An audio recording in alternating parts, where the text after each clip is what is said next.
ایک بادشاہ شکار کے لیے نکلا، مگر جنگل میں اپنے مصاحبوں یعنی ساتھیوں سے بچھڑ گیا۔ اس نے کمزور اور غمگین نوجوان کو دیکھا جو انسانی ہڈیوں کو الٹ پلٹ رہا ہے۔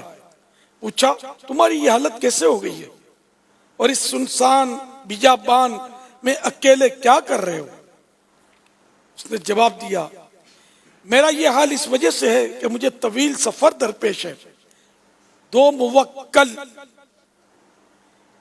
یعنی دن اور رات کی صورت میں میرے پیچھے لگے ہوئے ہیں اور مجھے خوف زدہ کر کے آگے کو دوڑا رہے ہیں، یعنی جو بھی دن اور رات گزرتے ہیں وہ مجھے موت سے قریب کرتے چلے جا رہے ہیں۔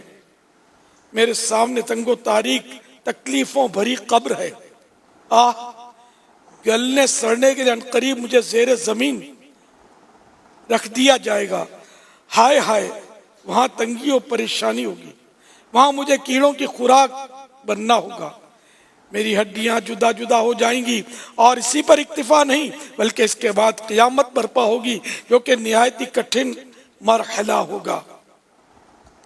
معلوم نہیں بعد ازاں میرا جنت ٹھکانا ہوگا یا معاذ اللہ جہنم میں جانا ہوگا۔ تم ہی بتاؤ، جو اتنے خطرناک مراحل سے دوچار ہو وہ بھلا کیسے خوشی منائے؟ یہ باتیں سن کر بادشاہ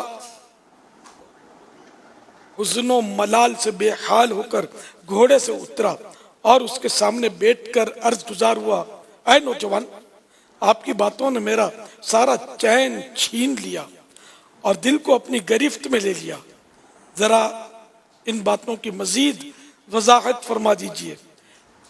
تو اس نوجوان نے کہا، یہ میرے سامنے جو ہڈیاں جمع ہیں انہیں دیکھ رہے ہو؟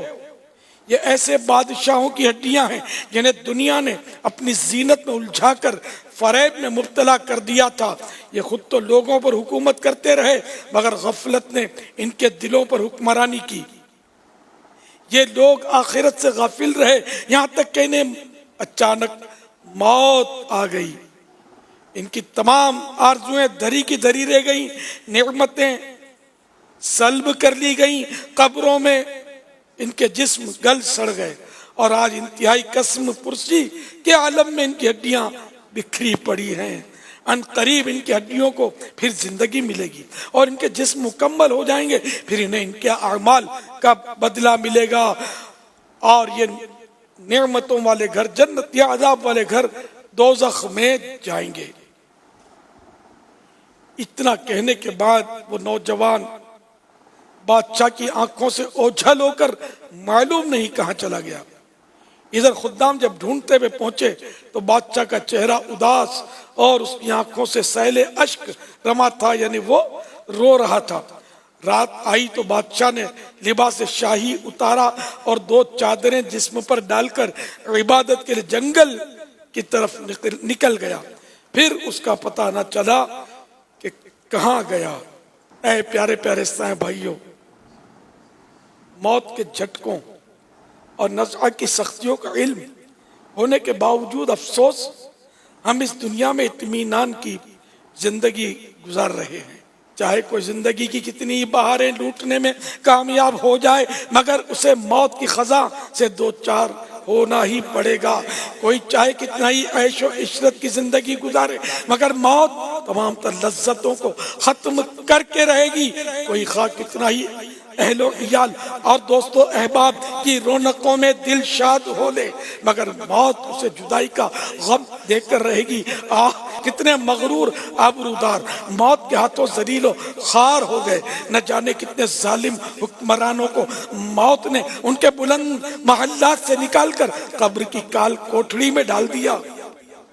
نہ جانے کیسے کیسے افسروں کو موت نے کوٹھیوں کی وسعتوں سے اٹھا کر قبر کی تنگیوں میں پہنچا دیا۔ کتنے ہی وزیروں کو بنگلوں کی چکا چوند روشنیوں سے قبر کی تاریکیوں میں منتقل کر دیا۔ موت ہی کے سبب بہت سارے دولے مچلتے ارمانوں کے ساتھ آراستہ و پیراستہ حجالہ عروسی میں داخل ہونے کے بجائے کیڑے مکوڑوں سے ابھرتی تنگ و تاریک قبروں میں چلے گئے۔ بے وفا دنیا پہ مت کر اعتبار، تو اچانک موت کا ہوگا شکار۔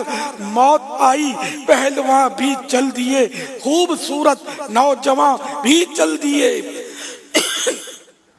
چل دیے دنیا سے سب شاہ و گدا، کوئی بھی دنیا میں کب باقی رہا۔ تو خوشی کے پھول لے گا کب تلک، تو یہاں زندہ رہے گا کب تلک۔